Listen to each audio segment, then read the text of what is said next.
¿Qué tal amigos? En este programa de Yo Empresa vamos a hablar acerca de los padres de la administración y hablaremos acerca de Frederick Taylor, el cual es conocido por sus grandes contribuciones a la teoría administrativa, específicamente en el método científico o en la administración científica, en sustitución del trabajo empírico.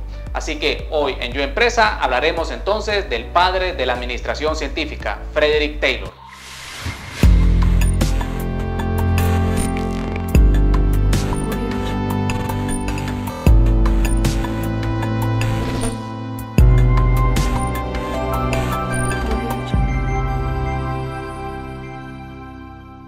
Frederick Taylor nace en el año 1856 en Pensilvania, Estados Unidos, y muere en el año 1915 a la edad de 59 años.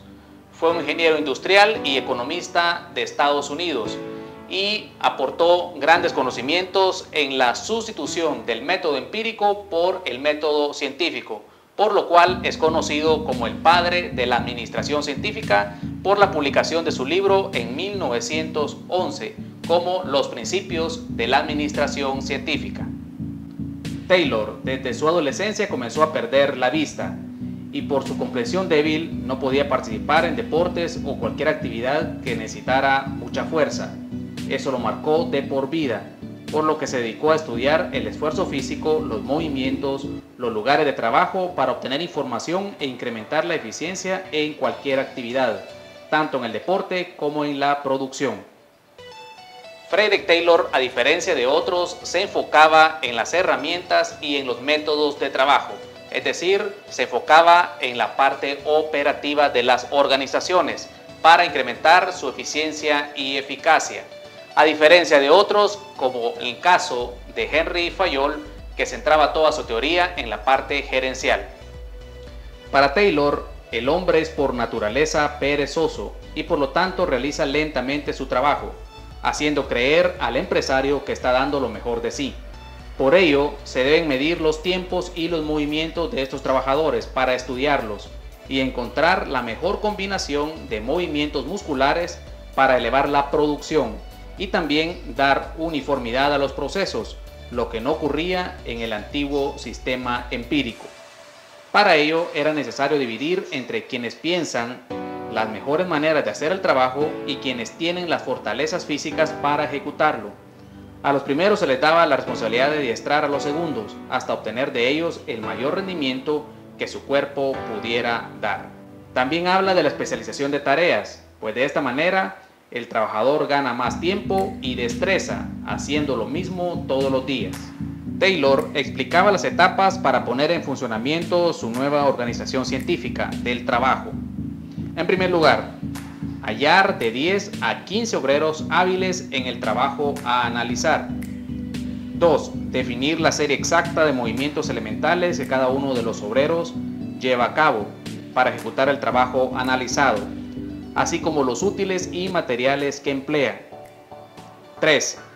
Determinar con un cronómetro el tiempo necesario para realizar cada uno de estos movimientos y elegir el modo más simple de ejecución. 4. Eliminar todos los movimientos mal concebidos, los lentos y los inútiles. Y por último, tras haber suprimido así todos los movimientos inútiles, reunir en una secuencia los movimientos más rápidos. Uno de los grandes aportes de Frederick Taylor se dio en la empresa de acero, donde él observaba que cada trabajador en promedio diario transportaba cerca de 12.5 toneladas de lingotes de acero. Él consideraba que se podía incrementar hasta 48 toneladas diarias a través del método científico. Para ello, Frederick Taylor eligió a un trabajador con las condiciones físicas adecuadas, una persona fuerte y con ambición de querer ganar mucho más. En ese tiempo, pues un trabajador ganaba $1.15 al día y Taylor le ofreció a esta persona ganar $1.85 si hacía todo lo que se le dijese. Esta persona fue un holandés conocido como Schmidt. Esta persona se le dijo que tenía que levantar los lingotes doblando o flexionando las rodillas También se le dijo que tenía que levantarlos con las piernas rectas. También se le dijo que se iba a medir el tiempo o la velocidad en que lo hacía, los movimientos, así como los periodos de descanso. Entonces, al seleccionar a la persona adecuada en el puesto adecuado y con un sistema de incentivos adecuado con las herramientas útiles para poder hacer el trabajo, pues logró el objetivo de incrementar la cantidad de lingotes a 48 toneladas diarias. Otro de los experimentos de Taylor se dio con las palas. Él observó que todos los trabajadores utilizaban el mismo tamaño de pala, sin importar el peso del material. Así que Taylor consideró que el tamaño de la pala debería depender según el peso del material que se esté levantando.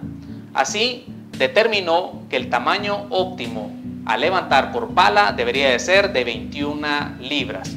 También con base a ello determinó que en la medida que se recoja material ligero con una pala, esta debe de ser de tamaño grande. Y si el material es pesado, debe de recogerse con una pala mucho más pequeña.